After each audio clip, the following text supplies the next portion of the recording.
नमस्कार दोस्तों, जय माता दी। माता पार्वती की कृपा है वो आप पर सदैव ही बनी रहे।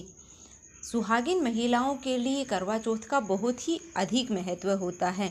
इस दिन महिलाएं हैं वो अपने पति की लंबी आयु के लिए करवा चौथ का व्रत है वो रखती हैं। निर्जल और निराहार रह करके चंद्रमा को अर्घ दे करके यह व्रत पूर्ण करती हैं।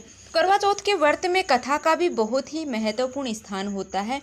कथा के बिना यह व्रत है वो अधूरा माना जाता है। तो आज की वीडियो में हम करवा चौथ व्रत की कथा का श्रवण करने वाले हैं। तो चलिए वीडियो की शुरुआत करते हैं और कथा का श्रवण करते हैं। तो आप सभी भक्तगण हैं वो इस कथा को पूरा और ध्यानपूर्वक अवश्य सुनिएगा, क्योंकि किसी भी कथा को अधूरा छोड़ने से पाप लगता है। तो इस कथा को भी लास्ट तक जरूर सुनिएगा। चलिए शुरुआत करते हैं। बहुत समय पहले की बात है। एक साहूकार के 7 बेटे और उनकी एक बहन थी। उस बहन का नाम करवा था। सभी 7 भाई हैं बहन से बहुत प्यार करते थे, यहाँ तक कि वे पहले उसे खाना खिलाते बाद ही स्वयं खाना खाते थे। एक बार उनकी बहन ससुराल से मायके आई हुई थी। शाम को जब भाई अपना व्यापार बंद करके आए तो उन्होंने देखा कि बहन बहुत ही व्याकुल थी। सभी भाई खाना खाने बैठे और अपनी बहन से भी खाने का आग्रह करने लगे, लेकिन बहन ने बताया कि आज उसका करवा चौथ का निर्जल व्रत है और वह खाना सिर्फ चंद्रमा को देखकर और अर्घ देकर ही खाएगी। क्योंकि चंद्रमा अभी तक नहीं निकला है, इसलिए वह भूख प्यास से व्याकुल हो उठी है। सबसे छोटे भाई को अपनी बहन की यह हालत है वो देखी नहीं गई और वह दूर पीपल के पेड़ पर एक दीपक जला करके और चलने की ओट में रख देता है।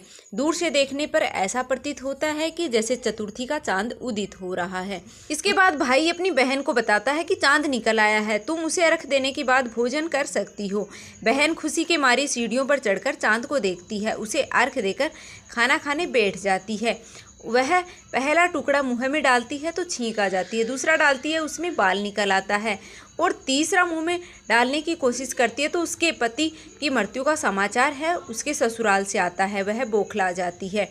उसकी सभी भाभियों ने उसे सच्चाई से अवगत कराती हैं कि उसके साथ ऐसा क्यों हुआ। करवा चौथ का व्रत गलत तरीके से टूटने के कारण देवता उससे नाराज हो गए हैं और उन्होंने ऐसा किया है। सच्चाई जानने के बाद करवा निश्चित करती है कि वह अपने पति का अंतिम संस्कार नहीं होने देगी और अपने अस्तित्व के कारण पुनर्जीवन दिलाकर ही रहेगी। वह पूरे 1 साल तक अपने पति के शव के पास बैठी रहती है, उसकी देखभाल करती है। उसके ऊपर उगने वाली सुईनुमा घास को वह एकत्रित करती जाती है। 1 साल बाद फिर करवा चौथ का व्रत आया। उस दिन सभी भाभियां करवा चौथ का व्रत रखती हैं। जब भाभियां उसे आशीर्वाद लेने आती हैं तो वह प्रत्येक भाभी से यम सुई ले लो, पिए सुई दे दो, मुझे भी अपनी जैसी सुहागिन बना दो, ऐसा आग्रह करती है। लेकिन हर बार भाभी है वो अगली भाभी के आने का कह करके और चली जाती है।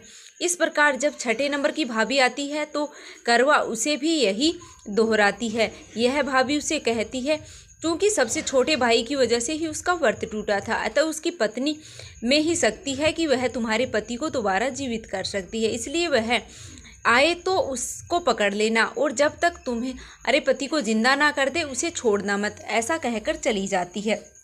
सबसे अंत में छोटी भाभी आती है और करवा उसे भी सुहागिन बनने का आग्रह करती है, लेकिन वह टालमटोल करने लगती है। इसे देख करवा उन्हें जोर से पकड़ लेती है और अपने सुहाग को जिंदा करने के लिए कहती हैं।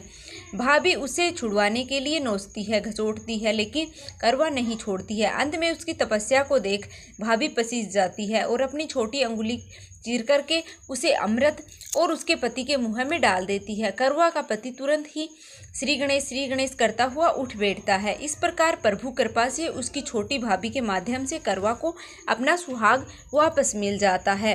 हे श्री गणेश, माँ गौरी, जिस प्रकार करवा को चीर सुहाग का वरदान उससे मिला वैसा ही सब सुहागिनों को मिले।